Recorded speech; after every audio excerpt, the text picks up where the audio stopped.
Hey guys, this is Roderick Angle, real estate agent in Long Island City, Queens. Today is Friday, April 3rd, week 3 of the coronavirus quarantine. I am currently quarantined with my family in our getaway house in the Catskills. I hope everybody out there is staying sane and safe in this confusing and stressful and crazy time. So the issue I want to talk about today is the issue of getting financial help from the government if you're a freelancer or an artist or an independent contractor. I've been sitting in lately on a lot of webinars and video conferencing calls. I've picked up a lot of tips and a lot of facts from some very reliable people. I'm not an expert, but I've been listening to the experts, and I'm going to bring all that information here and try and condense it for you in a very understandable package.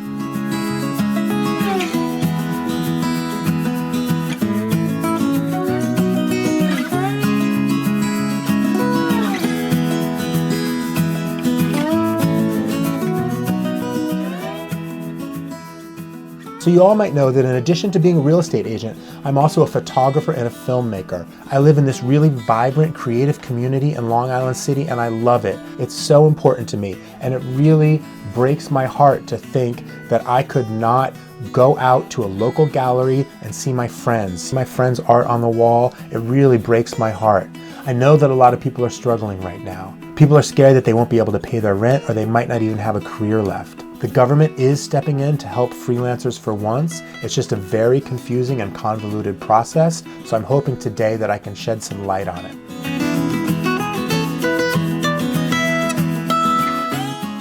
Okay, so there are two main ways that you can get financial assistance from the federal government if you're a freelancer, a creative, an artist, or an independent contractor.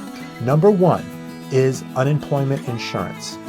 There's a new type of unemployment insurance that was just passed through Congress called the Pandemic Unemployment Assistance. This is different than regular unemployment insurance, and it has been extended to people that are freelancers or independent contractors who get paid via 1099s. Not a W-2 employee, a 1099 employee. This is available to you. The second way that you can get financial assistance from the government is to apply for a Small Business Administration loan from the SBA. I'm going to talk about both of those ways right now. I'm going to talk about PUA first.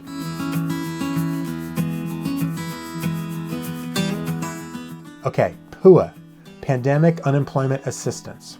I want to say first that everything I've learned has come through sitting in on a video conference call organized by New York City Councilmember Brad Lander. This call happened about 2 or 3 days ago. One of his speakers was a woman named Nicole Salk from Legal Services NYC. She had a PowerPoint presentation, very detailed, about all this information about the pandemic unemployment insurance.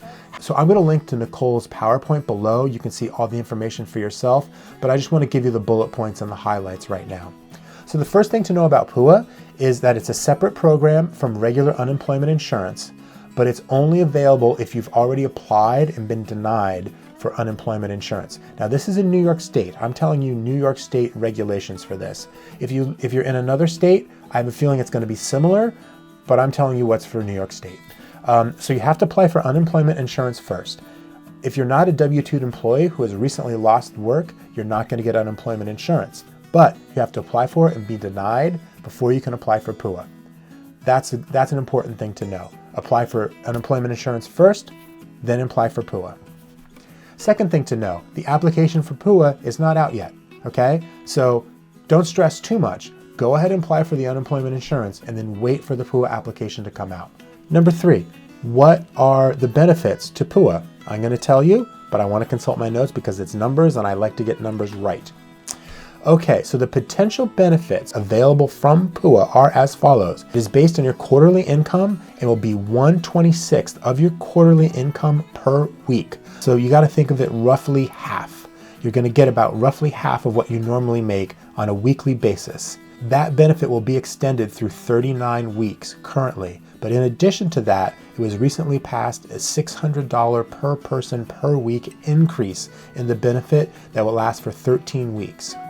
The base benefit maxes out at $504 in New York State. With the additional $600 benefit, you could potentially be getting $1,104 for 13 weeks, with the base benefit continuing on for the next up to 39 weeks. Fourth thing to know is I've heard the website is very crashy and difficult. You cannot get through on the telephone. You're going to get a busy signal. Everybody and their brother is applying for unemployment insurance right now, so be patient and keep at it. Don't try to call, just go on the website. If it crashes and you lose all your info, you just got to do it again. Maybe try to do it at another time when you don't think a lot of other people are doing it, like 3 in the morning or something like that. Stick with it, it'll be worth it.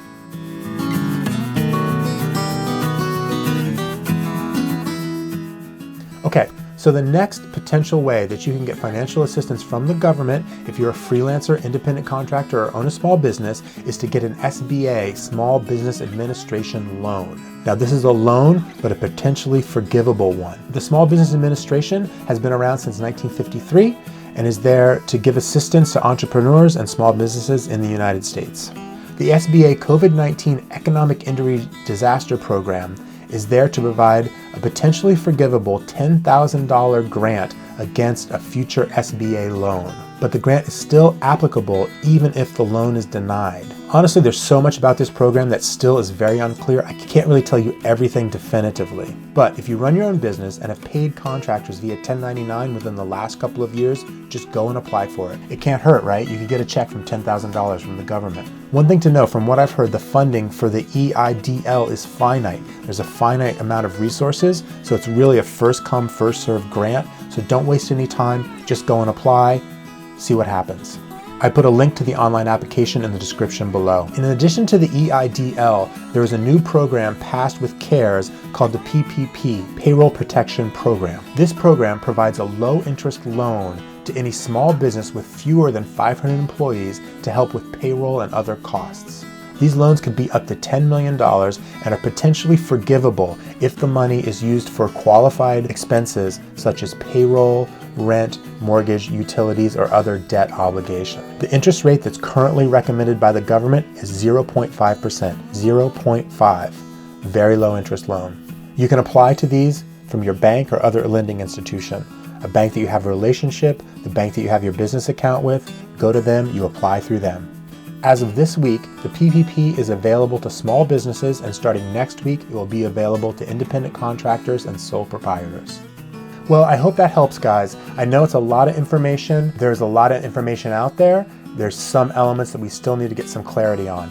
I'm going to post a bunch of links in the description that link out to the relevant information on that. I'm going to try to keep it simple, maybe 4 or 5 links.